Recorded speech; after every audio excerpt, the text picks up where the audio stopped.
Welcome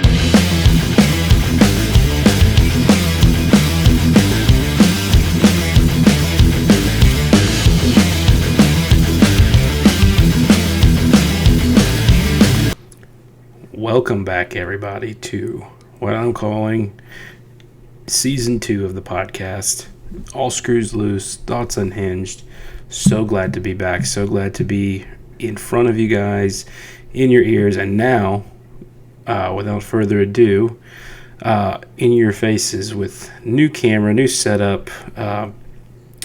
Told you I would be experimenting with some videos and trying to add some video to the podcast too, and so this is going to be the official first episode with recorded video as well. So, guys, I appreciate everyone who's reached out and interacted with the Facebook page, the podcast, gone back and listened to episodes since I've put out that I was going to be releasing new episodes. So here we are. First episode of what I would call Season 2 of All Screws Loose. So glad to have you with me, and so glad to see and hear from everyone, and just thankful for everyone's continued support after being out for over a year. And if you've watched any of the updates, you know kind of the story, the backstory as to what happened and why I was away from this for so long. But I'm glad to have all that taken care of and be on your screens, computer, TV, wherever the hell you're watching and listening. Glad to be here, and glad that you all are a part of this with me. And now that I'm making content again, I've got a schedule out right now that I want to be committed to putting on an episode once a month, because I was committed to once every week, but as I kind of explained in the update, it was easy to get away from, and it was easy for me to kind of get overwhelmed. And I think that it's fair to everyone who's subscribed and listening and participating and everything, that I commit to once a month, just because I think that's how I can stay consistent with getting you guys new content and doing things that I say that I'm going to do. I do want to pick up on some other things that I started the last time I was doing this, like the Gone Too Soon series. I really, obviously, we've lost a lot of greats in music and TV and sports. The first one and only one that we've done was Chris Cornell, as most of you or some of you know, was known for his work in Soundgarden, Audio Slave, Temple of the Dog, and a really good solo career. But I think I mentioned it during the Chris Cornell episode, wanting to do an episode about Chester Bennington and Linkin Park and a ton of others that for some reason right now I'm blanking on any of the names, but there's definitely a long list to keep that series rolling for as long as we're doing this. But the first topic that I want to talk about, something very important to me, which you probably already can tell what it is, and that is the 2023 World Series champion Texas Rangers. Insane. For those of you who know me personally, you know how much of a Texas Ranger fan I am, how insane I am about it, and just how insanely over the moon I still am over this world title. I mean, since the Rangers, won the whole thing, I've pretty much gone hog wild on Ranger stuff. I mean, obviously I've always had Rangers hats, but bought this new hat as soon as it dropped, which was like the day after with the World Series champions patch. Obviously had to get the Texas Ranger chain for when we went to the parade. Just going to kind of do a little dump of my shit here. Of course, had to buy actually I think this was the first hat that was available. This was the hat that the players and coaching staff and everyone on a part of the Rangers organization were wearing. So this was the official hat, the official on-field hat of the celebration. And a couple other things, or one more thing, is just going crazy buying just merchandise after merchandise. This is my everyday mug that I'm taking to work every day and drinking out of. But yeah, I have just been over the moon about this World Series win. And so that's going to be the topic of today's episode, which you can already tell by the title. But hopefully some of you, I know there's going to be some of you listeners that are Rangers fans. So I hope that you enjoy, kind of listening to the story of this magical, really magical season, not only just a magical season, but a magical postseason playoff run, that led to a World Series championship, first in franchise history, and in the entire time that the Rangers have been an organization. You Rangers fans know we've gotten close 2 times before, once in 2010 and once in 2011, and the scars and pain that those two years, especially 2011, oh, son of a bitch, the hurt that us Rangers fans had from that just seemed to be finally exercised as of November 2023.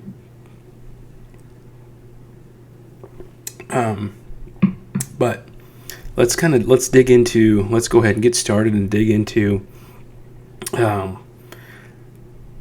this deep dive.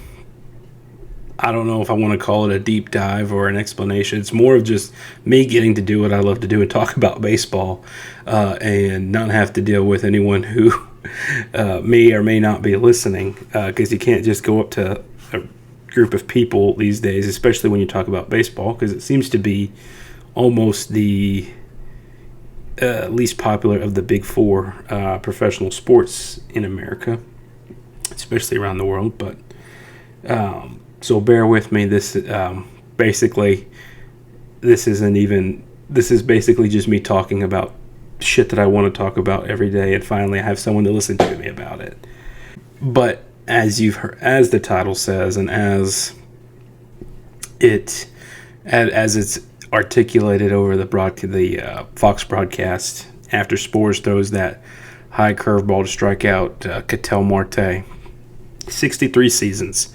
63 long, probably accurate to say, grueling seasons of the Texas Rangers being a franchise. The franchise is established in 1961 as the Washington Senators. Eventually, in 1972, the organization moves from Washington, D.C. to Arlington, Texas, and becomes the Texas Rangers. And kind of the same story as the Senators. The Rangers just didn't find much success, especially no success that's consistent up until probably, I would say, the mid-90s, and then here in the late 90s, and then a pretty rough stretch in the 2000s. But we're going to get to that. That's going to be part of, kind of what got us here. Oh, I do have one thing before we kind of get back into that. One thing else that I do have here that I kind of want to tell a quick story about is this bottle right here, this Budweiser Texas Ranger beer bottle. So I think these came out I think they came out in 2021 or 2022, where select baseball franchises were going to be placed on the front of Budweiser bottles for fans to collect and enjoy. But here in Abilene, I couldn't find these things for jack shit. I looked everywhere. I was going to liquor stores, going to every place that I can imagine that would sell beer, and I couldn't find anything. And shout out to my buddy Dakota. He just happened to find some when he was going through Stephenville. And so he bought a 6-pack, and I think he held on to them for like 2 months. And he ended up bringing me the 6-pack, and so I had I was, super thankful that he brought those to me. But I decided, I was like, you know what, I'm going to drink 4 of these, and then I'm going to save 2. One to keep forever, just because being a huge Rangers fan, I think it's amazing. It's cool memorabilia. And then I'm going to save the other one for, if the Rangers ever win the World Series. Knowing the history of this club, and that it might be a while before we win a World Series, I was like, I don't think that it's going to be safe to drink. I don't want to get sick, get some kind of bug from drinking. Potentially, out at the time, I was like 20-year-old, going to think it was going to be 20 years until they won a World Series. I was like, I don't want to drink a 20-year-old beer. But luckily for me, I was able to only have to wait 2 or 3 years to be able to open it. But I told myself, I was like, I'm going to save this for when the Rangers win the World Series.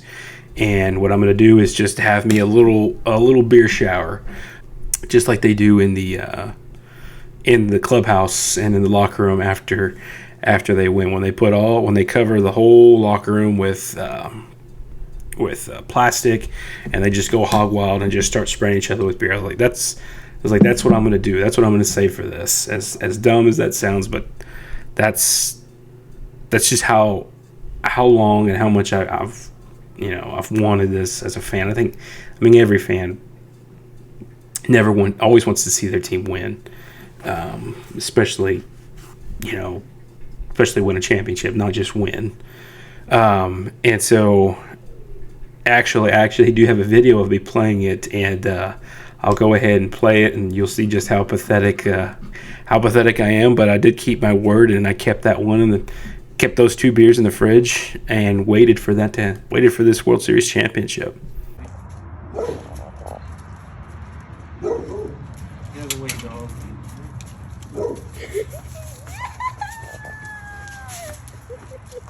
Go Rangers! 3 years. So yeah, there it is. You say what you want. I know what I want. That beer had a purpose, and I know what I wanted. Obviously lost some of its fizz, and don't fucking judge how long my grass was there. It was October, and I was like, I shouldn't have to be fucking mowing grass in October. But so let's dig into a 63-year-old franchise and the path that led them to their first world championship. So the Rangers eventually close out the deal on Wednesday, November 1st, after 10 p.m. In Arizona, on the road. And they clinched the World Series in 5 games against the Arizona Diamondbacks on the road, which just the road seemed to be the story for the 2023 postseason Texas Rangers. I mean, literal road warriors, and we're going to get into that a little bit more specifically here in a minute. But knocking off team after team on the road, just all throughout the postseason, led to actually in the World Series championship ring. They can take off the little the top that has the logo, and it spells the word road with the letters of each team that they beat, and explained just how much success they had when they were away from home. Which it's kind of crazy. You would think you play your best baseball, you play your best game, you're going to win more games at home, but it just kind of wasn't the case, especially in the LCS against the Astros. But so they seal the deal, win the World Series in 5 games on Wednesday, November 1st. And I'll never forget, staying up late to celebrate, obviously doing the little beer shower like I'm in the clubhouse, but probably finishing off whatever beer I had in my fridge that night after the game, and then getting up at 8 o'clock and going to work and just looking miserable. What everyone knew. I mean, as soon as I walked in, I think I was like 15-20 minutes late. Everyone's waiting on me, just like waiting to see just how bad I was going to look. But in definite good spirits, didn't feel my best, definitely tired, definitely hungover, but so worth it. The wait, I mean, For me, 30-year wait. Obviously, the Rangers been in Arlington since '72, but I haven't had to wait that long.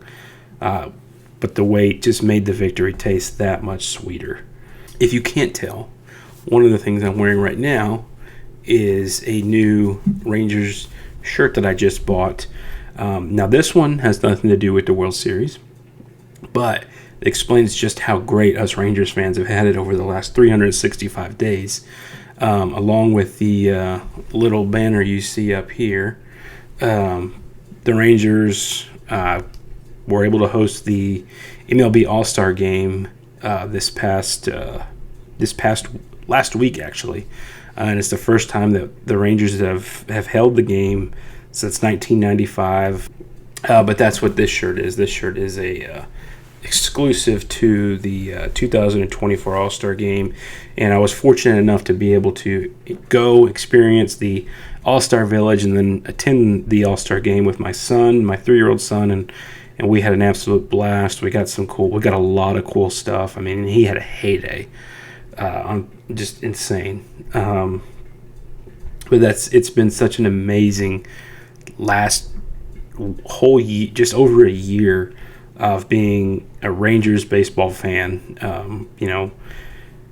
Of all the non-successful seasons we've had, here in, a world championship, hosting the All-Star Game, and then being able to go, and then not only being able to go, but being able to go and take my son, and that be a memory for him, hopefully that he'll remember for the rest of his life. It's been amazing, and I really don't have the words to explain really what it really means to me, and probably most other Rangers fans probably would agree. But so after the Rangers win, everyone's waiting, when's the parade going to be, blah, blah, blah. So the parade ends up being on November 3rd, Friday morning, in Arlington. And so one of the coolest things about my job, and mind you, I had only been there for about a month at the time, but already everyone knew how big of a Rangers fan I was there, including my boss. So I walk in, I'm hungover, look like death, but come in, and one of the first things that she kind of tells me or asks me is, am I going to go to the parade? And I just started this job, and I was like, nah, I don't know, I want to, but it's during a work day, and she's just like, go, don't even worry about it. And I was like, really? Are you serious? She's like, yeah, go or you're fired. I was like, you don't have to tell me twice.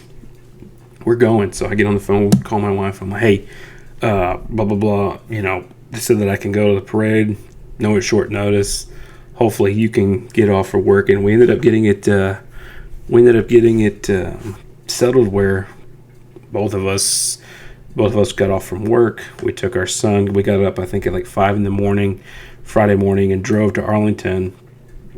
And we attended the parade, and we have some really good pictures, which I'm going to try to put up on the screen while I'm talking, some pictures and, of course, videos from the parade. But as much as I love the Rangers and so excited about the World Series win, the parade definitely probably did lack. I mean, if I'm not mistaken, so everyone all the players and all that drove by in Toyota trucks.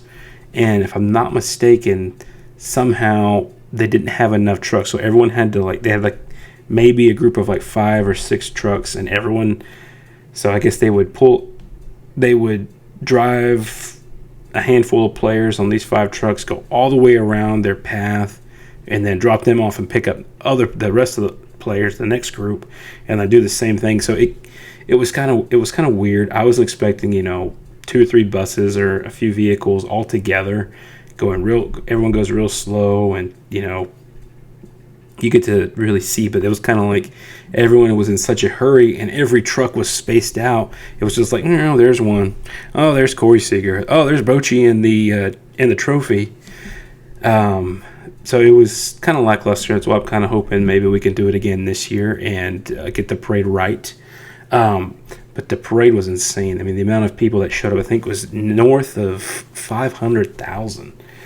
And so we make the mistake of, I don't know if it was a mistake. It was, I don't know. 500,000 people, obviously, in that little complex. And then once the parade's over, we're converging to the stadium, getting to the stage to hear the speeches, and everyone's kind of going through Texas Live. And if you're not familiar with the Rangers, right around the stadium, there's this like strip of there's a few bars, restaurants, and just kind of nightlife called Texas Live. And so we converge from AT&T Stadium because we were on that side of the street watching the parade, which we did get really close, and I do have some really good pictures of that. But anyways, me and my wife were there with our 3-year-old, and we have him in his big stroller. So this stroller's pretty good size. It's real clunky and it just takes up a lot of space, but it handles really well, and that's why we decided to take that one. Well, anyways, we're all converging through 500,000 people trying to get to a good spot to see and hear the speeches. As you can imagine, pushing a stroller through a crowd that big is not very fun. And so there was several points we were just like stuck, but somehow we made it through, ended up getting out, and it was crazy because Freely, our son was asleep the whole time. Freely was passed out. 500,000 people, everyone's screaming, cheering. We're all singing, Creed at the top of our lungs because that's like the war cry for this year, for 2020, the 2023 Texas Rangers. Unbothered, just asleep for the whole time. And so we're pushing through, and people are looking at us, but then they see Freely and they're like, "Hey, these people have a fucking baby, let them through." And it was the coolest thing. It's like they would see we were trying to work through, and they were like, "Oh hell no, dude, you're not getting in front of me." And then they would see the stroller, they'd see Freely, they'd be like, "Hey, everybody fucking move, they've got a baby." So it was the coolest thing. Eventually we made it to a good spot where we saw some of the speeches, saw the trophy, but we were like, we've been there for already 5 hours. It's probably time to get going. And so we're leaving. Freely doesn't wake up until we're out of the huge crowd and it's dead ass quiet. And someone's walking by us and like sneezes, and he's all, "Oh, I'm awake." And I'm like, "Dude, really? You were asleep through a mass horde of people, drunk people screaming and having the time of their life, but you wake up when it's dead quiet and someone sneezes." I guess that's a nod to us as parents, always listening to loud music, metal music maybe. I have no idea. So, as Syndrome would say from The Incredibles, you got me monologuing here. I think I've been talking shit for about just 25, almost 30 minutes now. Finally, let's go ahead and get to the point that I wanted to start probably 15 fucking minutes ago of, well, how did we get here? How did the Rangers get here after 63 years of what seemed like failure after failure after failure? How do we get here? How do we get to a 2023 World Championship? Well, up until 2010, the Rangers don't even win a playoff series at all. In the entire franchise's history, the Rangers don't win a playoff series until 2010 against the Tampa Bay Rays in the American League Divisional Series, which is a best of 5 series. So first team to win 3. But actually, and then so before we get into that, they don't in the entire history of the franchise, the Rangers have only ever been to the playoffs 3 times before that, and all three times, this probably explains my hatred for this team to this day. Which I hate them, but they have still hate them, but they currently have a lot of players that I love. But all 3 times that they go in the 90s, the Rangers are eliminated by the fucking New York Yankees. Now, the kind of silver lining for that was each of those years that the Rangers do meet up and lose to the Yankees, the Yankees do go on to win the World Series. So, if we're going to lose to a team, I would rather lose to the team who won it all. Unlike the Dallas Stars, who this year were eliminated in the Western Conference Finals again for the second year in a row. But at least last year we lost to the team who won it all. So thank you, Edmonton Oilers, for beating us for nothing. Appreciate that. Anyways, that could be another episode. But so yeah, 63 seasons. Well, I guess in 40. Let's see, from the time that the Rangers get to Arlington in 72, by 2010 they've only been to the playoffs 3 times. And in those 3 times that they've met with the Yankees and lost, they only win 1 game. Up until 2010, only been to the playoffs 3 times, played 9 playoff games, won only 1 game. So the Rangers are 1 for 9 in the playoffs. Not a very good statistic, not a very good team.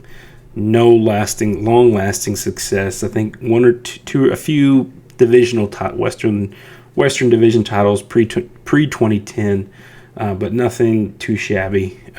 Nothing that screams, a very solid, successful franchise. Actually, so since my birth year, 1994, and this is including 1994 to 2023 to last season, 17 times. 17 times out of the last 31 seasons, the Rangers are under 500 17 times. 17. Sorry, I'm just looking at the notification that the Rangers just lost to the Orioles 8-4. So great. Still unbothered by the 2023 World Series. But so 17 out of the last 30 seasons, the Rangers have finished under 500. So that's over half the time, over half of the seasons that the Rangers have played since I've been alive. They've won less games than they've lost. That's what, for you guys who aren't sports fans or don't follow baseball or anything, under 500 means they've lost more games than they've won. And so they did that 17 times of the last 30 years, which is not, when you're losing that many games for those many years, it's not very good. It's not good for fans. It's not good for ticket sales, all that blah blah blah. It's not good for national broadcast. Not good for national recognition. So as Rangers fans, that's kind of what we've been dealing with really since they've been here in 72, but over the last 30 years, especially for me. But we still love them. We stick by them. We support them every season, no matter what.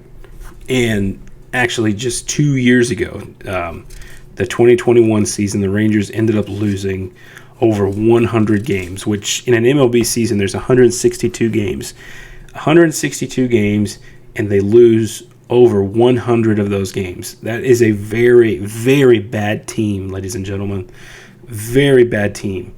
And so just 2 years separated from winning or from losing 100 games, they turned it around, signed some big names like Corey Seager, Marcus Semien, just to name a couple. And they ended up signing those in if I'm not mistaken, in late December of 2021, they signed Corey Seager and Marcus Semien within 24 hours. If I'm not mistaken, that's what happens. And that's those are like the building blocks, the foundation of the successful 2023 Rangers, and I think that they can still be the foundation of a successful Rangers team in 24 and beyond. Hopefully for many more years. So as I talked about, the Rangers don't win a playoff series until 2010, which they do against the Tampa Bay Rays. So the Rangers in 2010, they win the division. In the regular season, they win their division, the AL West, get past they get a bye. They don't have to play in the wild card. And so the wild card winner, which was the Rays that year, was going to play the Rangers. So the Rangers ended up winning the American League Divisional Series against the Tampa Bay Rays in Tampa or St. Petersburg at Tropicana Field in 5 games. And so that's where you start as Rangers fans. We kind of feel the magic. I mean, obviously the team was already good. You got players like Elvis Andrus was pretty much starting his prime. I'm not the biggest Elvis Andrus fan, who played shortstop for us for probably about 10 years, maybe more, somewhere give or take, over under a couple years. Adrian Beltre at third, Josh Hamilton, slugger, superstar, outfielder, Nelson Cruz. Regardless of how you feel about him with what happened in 2011, which we are going to cover, Nelson Cruz there in right field, Mike Napoli. I think we even have Vladdy Guerrero Sr. Yeah, we do have Vladdy Guerrero Sr. I mean, the team is stacked. And it's a very good team, and it's the reason why that team won the West and ended up eventually making it to the World Series in 2010. So thank God for a team like that. It gets us our first playoff series win. So the Rangers eliminate Tampa in 5 games, and then they meet up with the Yankees in the American League Championship Series, which is basically your semifinals or your conference. If you're an NBA fan or NHL fan, it's your conference finals, or it's the league finals, because the MLB is divided up into 2 leagues, the American League and the National League. Rangers are in the American League. And so for the American League Championship, they meet the New York Yankees. And if you remember correctly, the Yankees in 2010 are the defending World Series champions. The Yankees knocked off if I'm not mistaken, the Philadelphia Phillies in 2009 to win the World Series in 2009. And if you want to go back even further, the Phillies were in 2009, the Phillies were the reigning World Series champions, winning it all in 2008. And I can't tell you who they beat. Maybe the Detroit Tigers, if I'm not wrong. Fact check me after you listen to this episode. If I'm wrong, please correct me either in the Spotify Q&A or on Facebook comment, or if you see me like, hey, jackass, the Phillies beat so-and-so in 2008. So anyways, fast forward. I'm rambling. What's new? The Rangers meet the New York Yankees, defending world champions in 2010. Obviously, I would say most Rangers fans and kind of a lot of people hate the New York Yankees. I respect them. A lot of success. 27-time world champions. Whatever. But, as I was saying, the Rangers had been eliminated by them all 3 times that they'd ever been to the postseason prior to this. So we know, as Rangers fans, I remember watching, thinking like, man, we gotta fucking beat these guys. Like it's time. It's fucking time. Let's do it. There's a whole debacle about how the Yankees stole Alex Rodriguez from us, and how all those years that he was playing against us when he went from Texas to the Yankees, we were still paying his salary. One of my favorite players growing up, Mark Teixeira, ended up on the Yankees. So it's just it's the addition of all those things that just add to, not only do you want your team to win and all, but man, we want to beat these guys, and we want to beat these guys because they're the defending champs, and we want to step on these guys to get to the World Series. And they do that. And the Rangers end up knocking off the defending world champs in 6 games. So the Rangers go from 40 years of 0 playoff wins to, okay, here we are. We've won our first playoff series. Well, now we're in the World Series. So it's a special time. And I'll never forget, like, just kind of the aura this team was giving off, at the time. The Rangers they would do this thing, they had the claw. And if you're a Rangers fan, you know what I'm talking about. But it's like anytime they'd get on base, or if they'd steal a base, or someone gets a double, the player slides, the umpire calls him safe, and he looks back to the dugout, gives him the claw, and the camera goes to everyone in the dugout, and they're all hanging over the rail, giving the claw, or they would do the deer antlers. I actually used to have, I'd gotten this hat, this shirt in the season after, and it was a Nike shirt, it had the little logo, and on the front it had the claw, just an arm going like this, and in the back it was a deer with hands for antlers like that. So it an amazing time, and it felt like a magical run. We felt like, hey, this could be it. The stars are aligning. We have pretty good pitching. The team can hit. The team can score runs and hit home runs. Everyone's young. We're fast. Like, if this is the team to do it, or if there's a team to do it, it's going to be this one. Well, that magic runs out in the World Series in 2010, and in our first World Series appearance, not only do we lose, but we pretty much get blown out 4-1 to the 2010 world champion San Francisco Giants, which kind of led to my hatred of the Giants for such a long, I wouldn't say such a long time, but just probably for a few seasons. Since over, love the Giants. Actually, their stadium, I would love to go. Their stadium is on my bucket list for that view of the bay. So I don't necessarily hate the Giants at all. But of course, there for a few years it did sting, and it was pretty tender. And the funny thing about the Giants is I would call them a dynasty, just because it was like, so they win in 2010. The Giants win the World Series in 2010 over the Rangers. Then they win again in 2012. Then they win again in 2014. So I remember at the time, up until like 2016, it was like, oh, it's an even number year. So that means the Giants are going to win the World Series. They do it in 10, 12, and 14.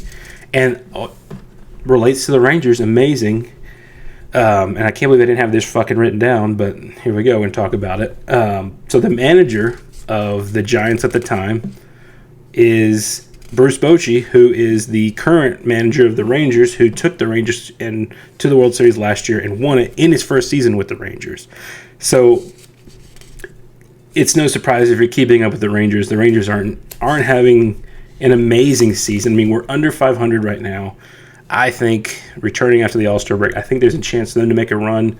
I don't know if I can say that they would win a World Series. Anyway, it's no big problem to me because Bochy has a history of, we'll win the World Series, have a down year, win it next year, have a down year, win it again. So, hey, if we're in line to win 3 World Series over a 5-year span, I'm cool with it. I'm fucking cool with that.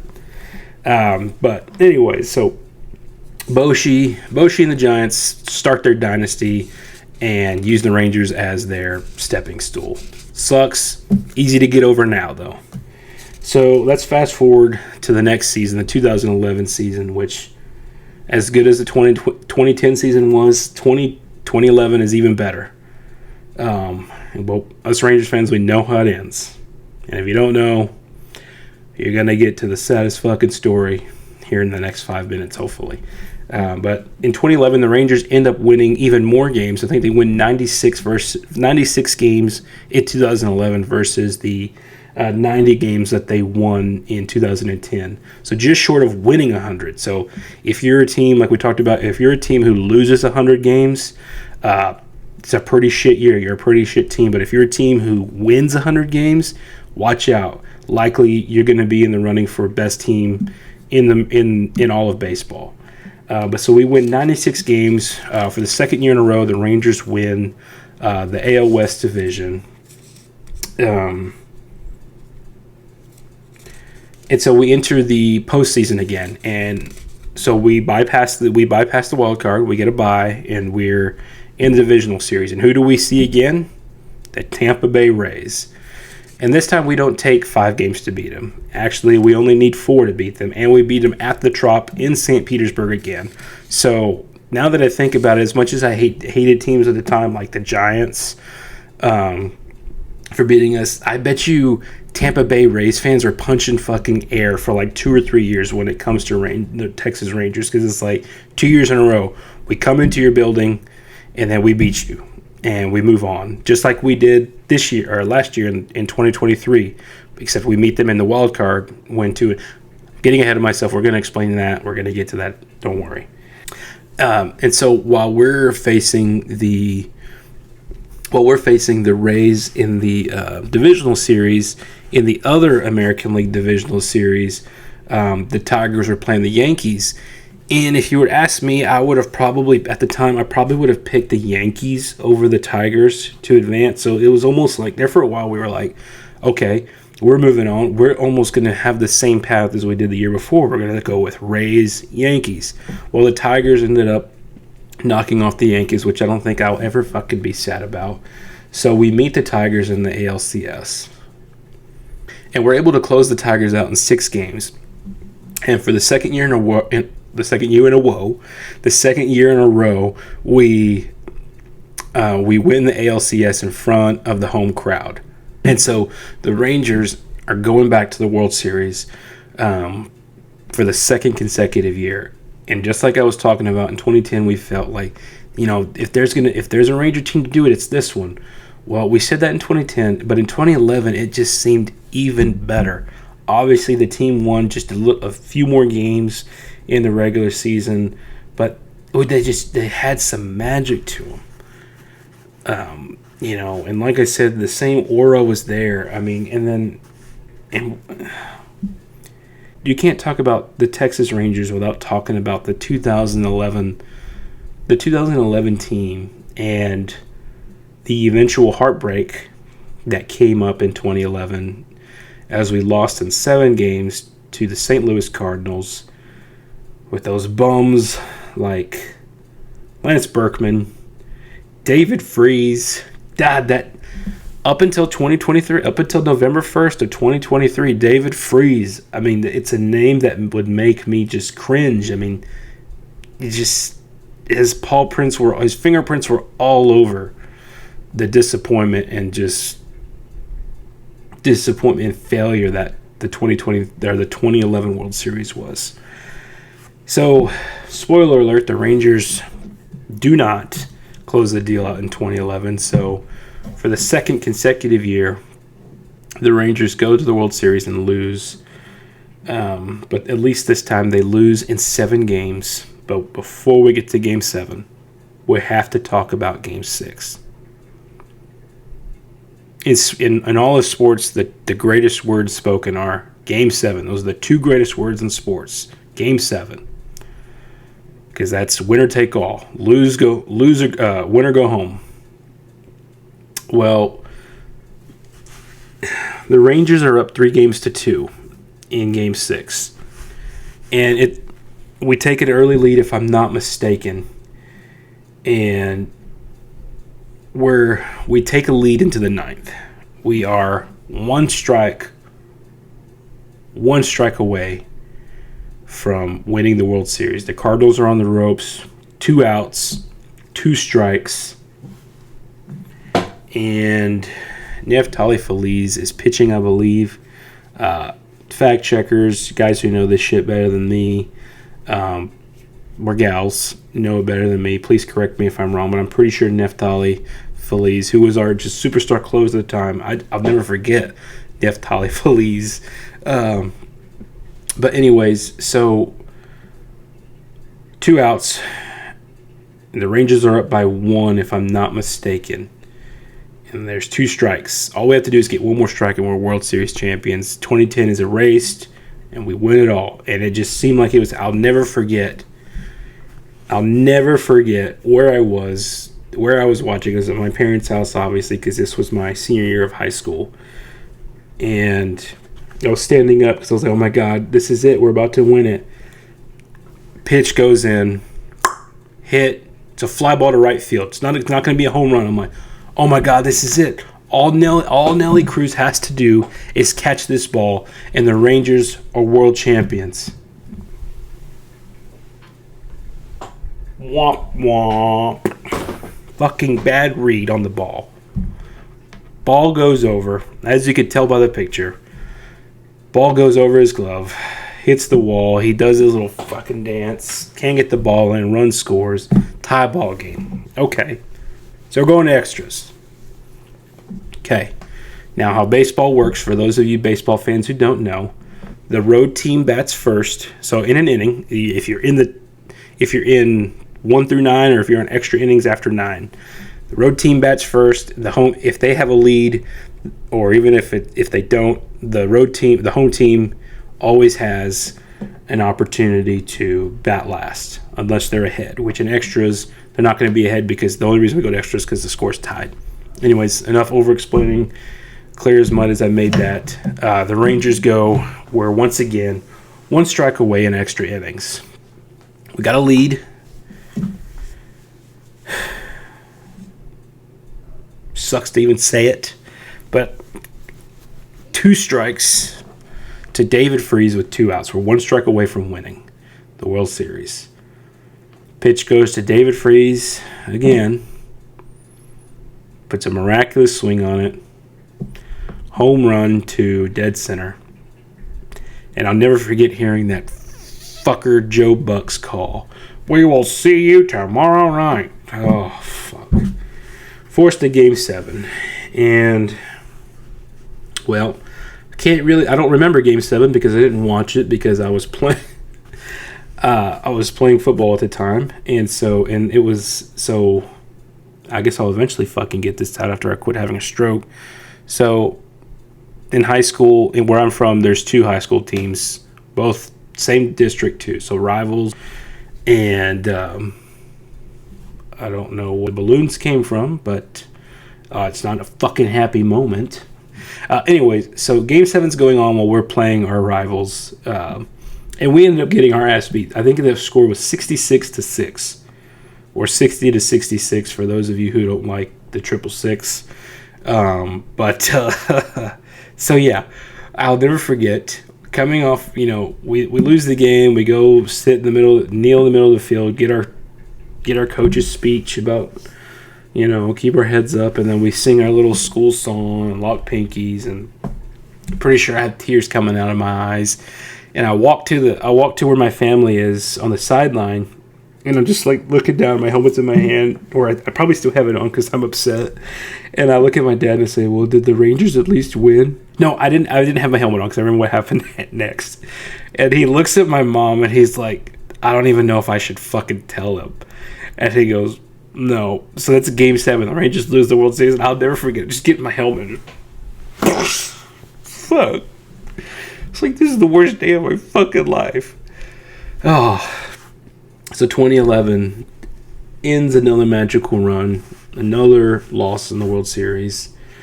And then for the next, call it, let's see, just do some basic math, 12 seasons. It seems like there's some success. There's a couple of division championships, but nothing comes to fruition out of them. Both times that I think we win the division, we get eliminated by the Toronto fucking Blue Jays. I think that's in 2015 and 2016. Followed by some pretty atrocious seasons after that. 2012, I think we don't win the division. I think we get in through the wild card, we lose. So not a lot of successes going on, obviously, and like we talked about earlier. Then we get to 2021, and we have an atrocious season, shortened season in 2020 due to COVID. We lose half the season of that. In that half season, we didn't do shit. And then the following season, 21, we lose over 100 games. And then we don't do too much better in 2020. I think we still lose 90 games. Or in 2022, I'm sorry. We still lose 90 games that season. So things aren't looking very good. And quite honestly, I was so surprised by the start that the Rangers had in 2023. But let's kind of, before we get into that, let's kind of backtrack a little bit more. So in 2015, the Rangers, meet the Toronto Blue Jays in the American League Divisional Series, and we ended up losing that series to them. And we get one of baseball's most iconic moments, which I hate Jose Bautista, and I hate his bat flip, but it's an iconic moment. A home run off of Sam Dyson, basically to win it. We're tied at whatever. So that happens. We get eliminated in 2015 by the Toronto Blue Jays. Well, let's fast forward to May 15th of 2016. People don't forget, and Bautista ends up taking a late slide, doesn't necessarily make contact with second baseman Rougned Odor at the time, but I'm talking, we didn't fucking forget about it. We didn't like the bat flip. Yeah, we saw it. We didn't like it. And Rougned Odor gives him a shove. And, in baseball, a lot of times benches clear or they're going to act like they're going to fight and they never do. I'm talking Odor shoves him. Bautista steps up and Rougned Odor just gives him a solid boom and catches him just perfect. He's wobbly and he ends up getting held by Adrian Beltre. Bautista gets held by Adrian Beltre. They go, who there? What happened? And as you can tell by the picture, it's a picture that it's already in the Rangers Hall of Fame. Should be in the Baseball Hall of Fame if it's not already. Iconic moment that we will never, ever forget. Fuck Jose Altuve. Well, fuck Jose Altuve too, but fuck Jose Bautista. Hopefully I'm a Jose that doesn't fit into the category that they have fit into among Jose's. So, post-2011, we've gone into the roller coaster ride that the next 12 seasons are. So, like I was talking about earlier, I just didn't expect the start in the season that we had in 2023. I just didn't see it. Yes, we signed Seager. We drafted well. We signed Simeon. Lots of other players. We got DeGrom. But I just didn't, we had them already for 2022. And we didn't do that much better. And so I wasn't expecting much out of 23. We started the season hot with a series win over the Phillies, who had just lost, who were the defending National League champions and lost to the Astros in the World Series. So to knock off, the runner-up is pretty good. But the Rangers start the season off extremely hot, going 40 out of the first 60 games, winning 40 games, winning 40 and losing 20. So a 40-20 start, that's incredible. You can't ask for a much better start than that. Baseball, it's a long season, 162 games. You're not going to win 162 games, and to win 2/3 of your games is insane. And to have that start is great. We're scoring runs, we're hitting home runs. I mean, my God, the offense was explosive, and the Rangers are kind of always known to never really have great pitching, and that's kind of what happened. Sometimes our pitchers would give up a lot of runs, but we can score in bunches. No one was ever safe against the Rangers in 2023 because the Rangers can put up a 5 spot on you like that. And if you go up by 3 runs and you think you're safe, the Rangers can make you pay in one inning. And so that was kind of the story of 2023. And then, the injury bug hits us after the All-Star game. And among Rangers fans, if you ask Rangers fans or you guys know, it's kind of the pattern. The Rangers will always fall off after the All-Star break. And they did hit a skid. At one point, the injury bug hits us. We lose some of our big names. Seager, Josh Young. I think we lose Josh Young at some point last year. DeGrom obviously went down. DeGrom, we signed him thinking, he's a former multiple Cy Young Award winner. We're thinking he's going to help us turn things around, and then he has to have Tommy John again. So things aren't looking good, and we're at one point we're skidding, and we've lost out of a 20-game span. We win 4 games, so we go 4-16. We go from being one of the hottest teams in baseball and the leader in the American League West. We go from that to kind of being threatened of not making the playoffs at all. But the Rangers fought their way back, ended up taking sole ownership of first place again. But then to end the season, they don't have a very good stretch. And so game 162, and I'll never forget, me and Danny were watching the final game of the season in Seattle. All the Rangers had to do, they were in control of their destiny, which in sports, if you know sports, that's the best place you want to be in, where you control your destiny.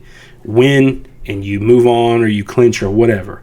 You don't want to be in a position where you're waiting on other things that other teams have to do for you to win. So, like, even if you win, so-and-so has to lose. That's just not a place you want to be in. You want to be in a place where win and we clinch, and that's it. And that's where the Rangers were All they had to do was follow the goddamn train, CJ. For my GTA fans, no. All they had to do was beat the Mariners, and they win the American League West. And they don't play. And if that happens, they don't play in the wild card. They get a bye. They get to go home for some rest, and then they're division champions. Well, the Rangers end up losing 1-0, final game of the season. And so the Astros win their last game, so it's a tie. It comes down to a tie. But the tiebreaker is who did better against each other throughout the season. Well, the Astros and Rangers have not only are in the same division, but they have what they call the Lone Star. They play in what they call the Lone Star Series throughout the year. So whoever wins the most games amongst each other versus each other gets the Lone Star boot, gets the silver boot. Well, the Astros won the silver boot, so boom, they're division champions again. So the Rangers, not only they're in Seattle, they don't get the days off, which they have to now get on a plane in Seattle, fly literally all the way across the country, go from one end of the country, one tip of the country to the other. They have to fly all the way back down to St. Petersburg, Florida, to meet who are we talking about? The Tampa Bay Rays. But we're not meeting them in the divisional series. We're meeting them in a best-of-3 wild card, which back in the day, back in 2010 and 2011, it was wild card game. It wasn't wild card series. It was one game to determine who's going to face so-and-so in the divisional series. Now it's a best-of-3 series, which I kind of do like, because baseball, it's a game of series. It's hard. It's not like the NFL. You can't measure baseball in one game. So the Rangers probably easily last year in 2023 labeled as the streakiest team in baseball. Because when they're hot, but man, when they're bad, they have some skids. So thus, born out of fire and failure and disappointment come the Road Warriors, which are the 2023 postseason Texas Rangers. So the Rangers started their final road trip of the season by going to LA to face the Angels on September 25th. Well, they don't come back home until October the 10th. And by that time, spoiler alert, they're in the American League Divisional Series. So obviously, the Rangers knock off the Tampa Bay Rays, and they do it in dominant fashion. 2 straight games, knock off the Tampa Bay Rays, which arguably the Rays probably would be labeled the best team in the American League in 2023. I think they had our number earlier in the season when we matched up with them. And, they got some superstars on that team, but the Rangers, they win 2 in a row, and so boom, Rangers are moving on to the American League Divisional Series. So then they meet a young, fast, powerful, volatile, good pitching, pretty much one of the most well-rounded teams. Probably, you could say, interchangeably between the second best and third best. What's going on with these balloons? Team in the American League, the Baltimore Orioles. And where do we, they've got the better record than us, so we have to meet them in Baltimore. So once again, we're on the road. So we've got to play. Now, the divisional series is a best of 5. So first to win 3 games. So the first 2 games are in Baltimore. Then they're going to come home for 2. And then if need be, the 5th one would be in Baltimore. Well, the Rangers dominant again. Win both games in Baltimore. Take both games. Come home finally. October 10th. They finally come home.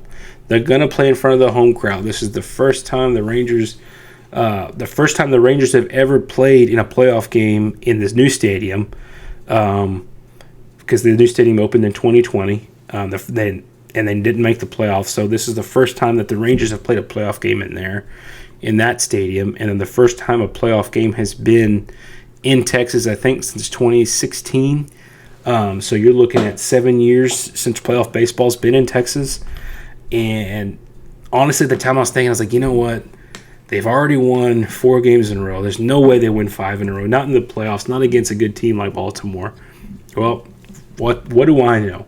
Rangers pull it off, and they send Baltimore packing in 3 games. So they've won 5 straight games to start the playoffs, and now they're going to go to the ALCS. And who do they meet? It's like destiny. So many demons were exorcised from the Rangers during this postseason run.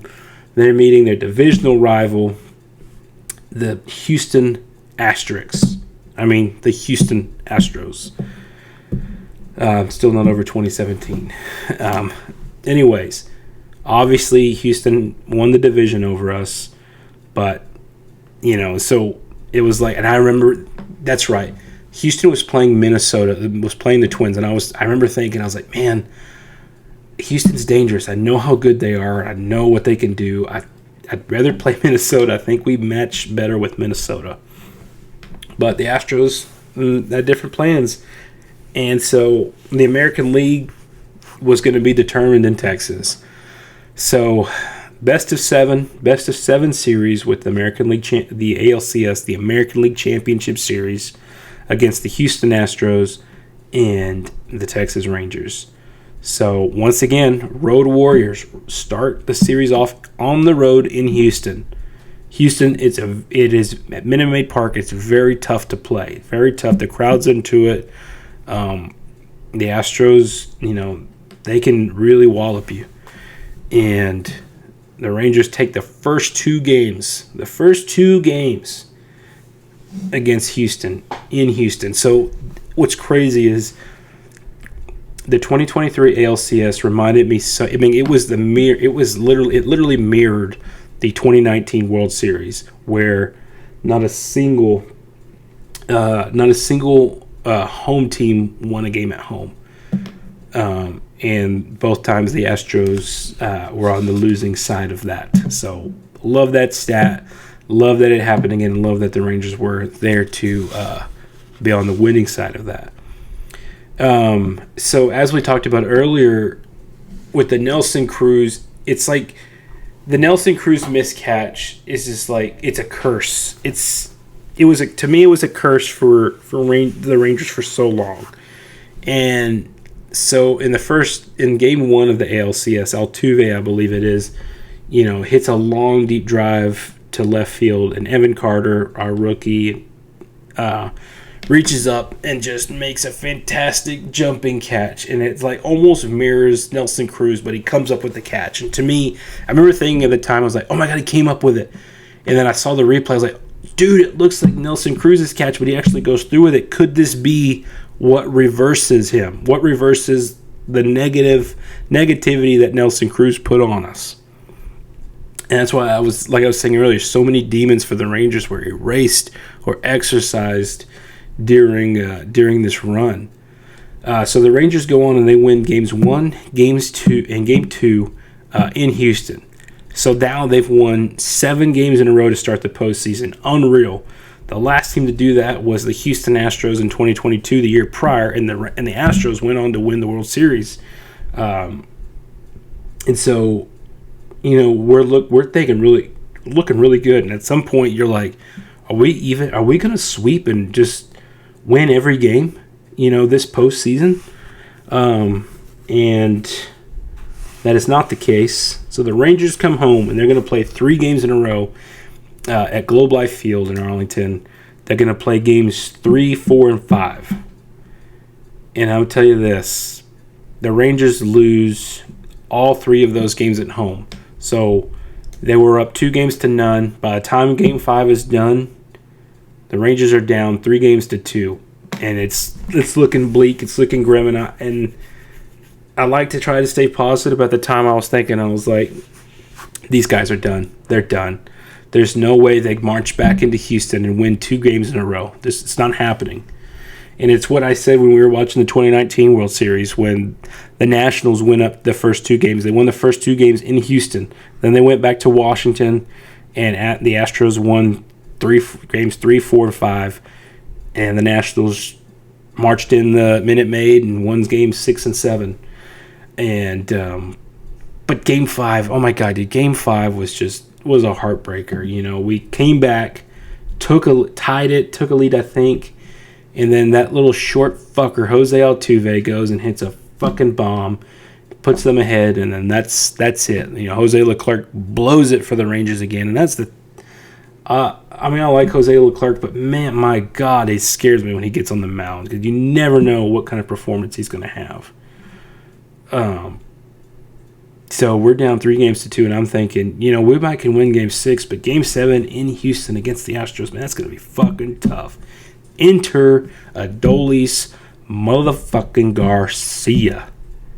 ALCS MVP, 15 RBIs in the series alone, 15 ribbies in a 7-game series. Insane. It's why they say legends are born in October. And a legend was definitely born in October in Adolis Garcia. So the Rangers go march into Minute Maid, and they go in and win Game 6 and Game 7. So it's like we're feeling good. And you're thinking, now we're in Game 7. Anything can happen. One game. We just got to win one game. I don't give a shit about how we were down 3-2, how we lost all 3 games at home. Fuck it.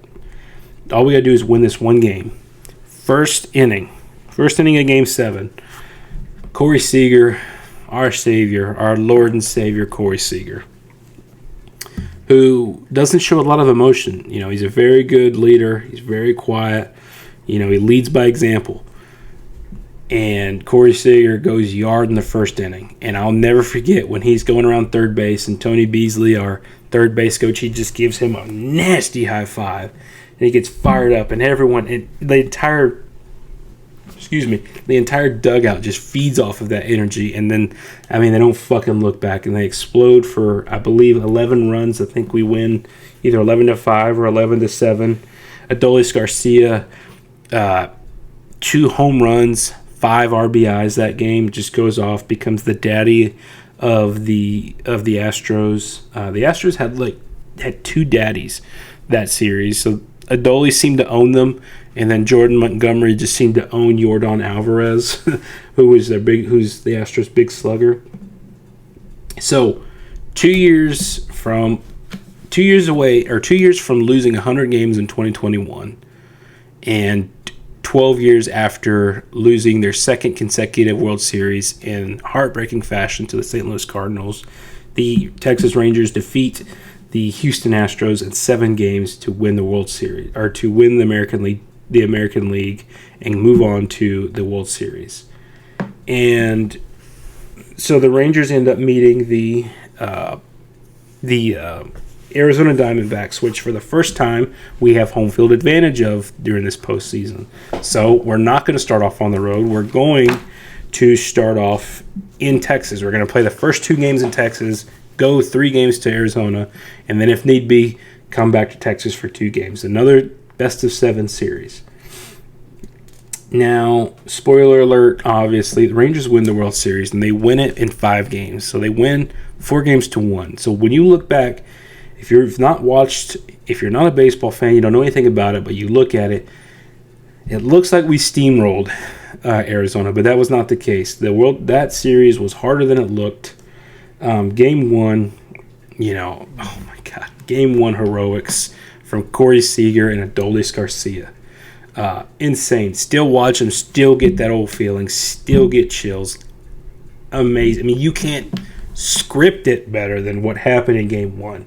So Zach Gallen, amazing, has an amazing start for, I wouldn't say amazing because I think the Rangers put up a 2 spot on him in the first inning. But anyways, Zach Gallen's pitching, and you're probably going to have not the best night. Anyway, so the Rangers are down 2 runs in the 9th inning.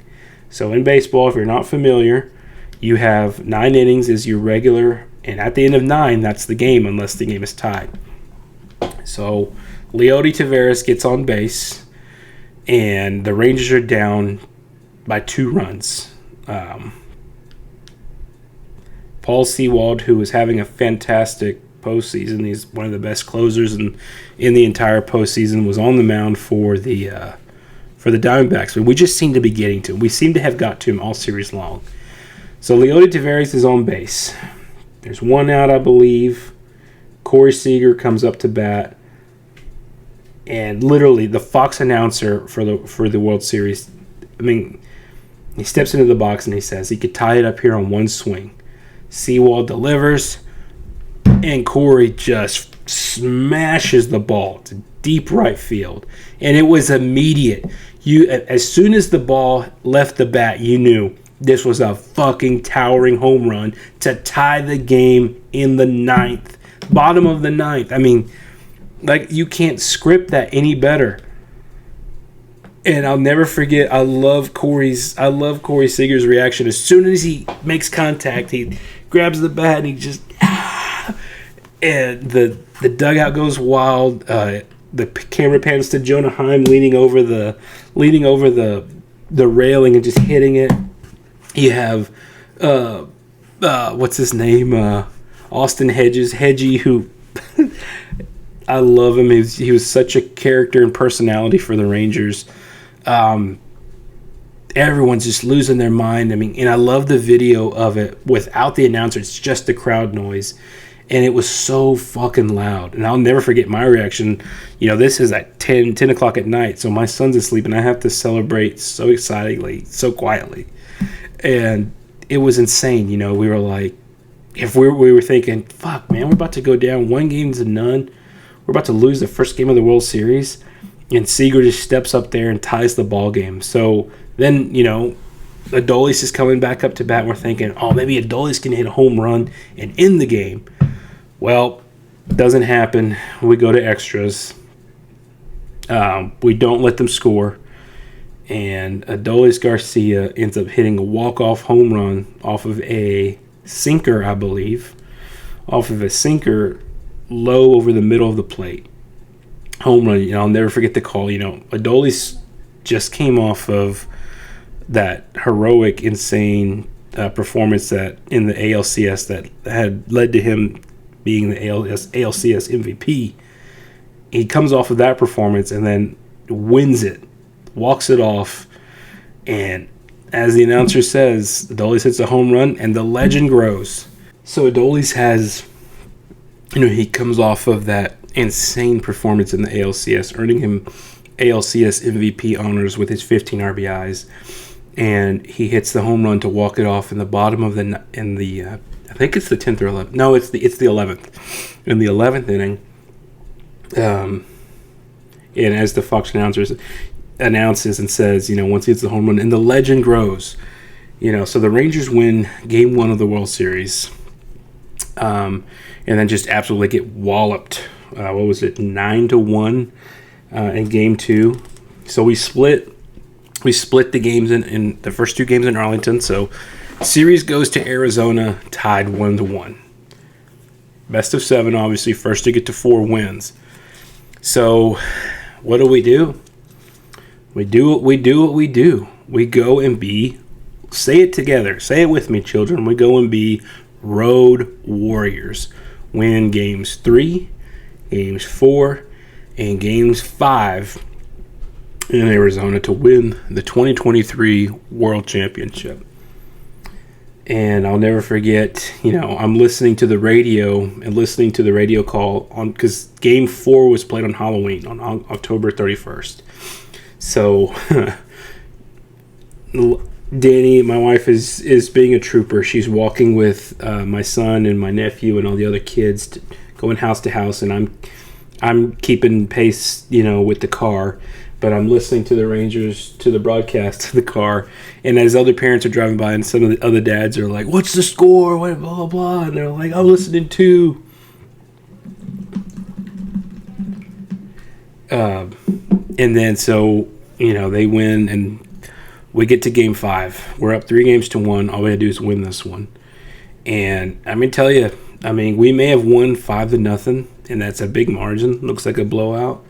Let me tell you, up until the 7th inning, we didn't think I didn't think we were going to pull it off. I thought we were going to go to a tied series, 2-2, 2-2, or go to a 3-2 series. I'm sorry. Zach Gallen was on the mound again. Fantastic night. Fantastic.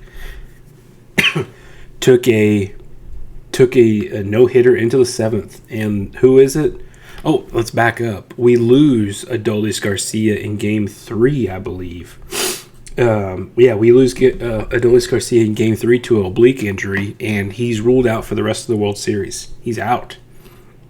So our hero, unsung hero, not unsung, our hero and legend Adolis Garcia, he makes a cannon of a shot. Just throws a cannon from right field. I'm tearing up just thinking about it now. From right field to nail Christian Walker at the plate, who ran through his stop sign. He was going to third, and his coach was telling him to stop, and he ran through it. And thank God he did, because Garcia, I think he ended the inning by nailing him at home. But a lot of people think that's when he tore the muscle in his oblique. But he stayed in. It wasn't until his at bat in the 8th inning when he's seen kind of like reaching over and wincing in pain, and they take him out. So Adolis Garcia, we lose him after Game 3. So enter Travis Jankowski, a.k.a. Thor, and doesn't miss a beat. Steps in the next game, and I remember thinking, like, man, without Adolis, I don't know what we're going to do. You know, I like Jankowski, but, I mean, how can you replace Adolis right now? And he didn't miss a beat. Came in, had a 2 RBI game, went 2 for 4, just stepped up. I mean, you can't ask for a better person to step in and have a better performance than that. So we get to Game 5. Like I was saying, we are being no hit in 7 innings. You know, we're 21 outs. I think he had 21 outs or 18, whatever. Anyways, we haven't gotten a single hit all night in the 7th inning. And who is it? Lo and behold, it's our other hero, Corey Seager. He gets one off the end of the bat and sends it to left field. Starts the rally in the 7th, and he ends up coming in to score. And when the Rangers are up 1-0, and then in the 9th, just go and thump Paul Sewald again, and Marcus Semien hits himself. I think it's a 2-run home run that ends up putting us up 5-0. I think. Or it's 4-0 or 5-0. I'll never forget how excited I was. It's kind of hard to remember exactly how those numbers went. But, you know, Semien, I think it's what put us up 5-0. Semien hits the home run. We're already up 3-0. Semien hits the home run. And he'd been struggling, you know, kind of the postseason, especially in the World Series. Didn't have the best numbers. And I'll never forget the words that they said on Fox, you know, Texas on the verge, because all we got to do is get 3 more outs. You know, we put up a big crooked number. We're up 5-0 now. We're on the verge, and all we got to do is get 3 more outs. So Josh Sborz was on the mound in the 8th, and I remember thinking, don't take him out and put Leclerc in. You know, like, I know we got 5 runs, but I don't want any issues. You know, Sborz goes back out there, gets the 2 outs, and I'll watch it to this day. I'll watch it over and over. He's got 2 strikes on Ketel Marte, and he throws just this high curveball, which, if you're a baseball person, I mean, a high curveball is dangerous. I mean, the saying, he hangs it, you bang it. Boom. But he throws a high curveball that just catches the top of the zone. Ketel Marte looks at it, he knows it.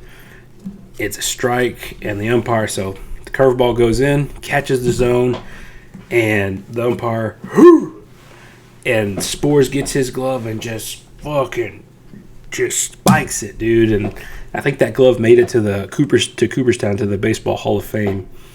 And I love the call. Right when Sborz is about to load up and get ready to start throwing that curveball, he says, in their 63rd season, pauses, waits for the pitch, strike. It's happened. And we've been waiting to hear the words, the Rangers win the World Series. And I'll never forget, you know, we all wanted to hear those words. And the Rangers win the World Series.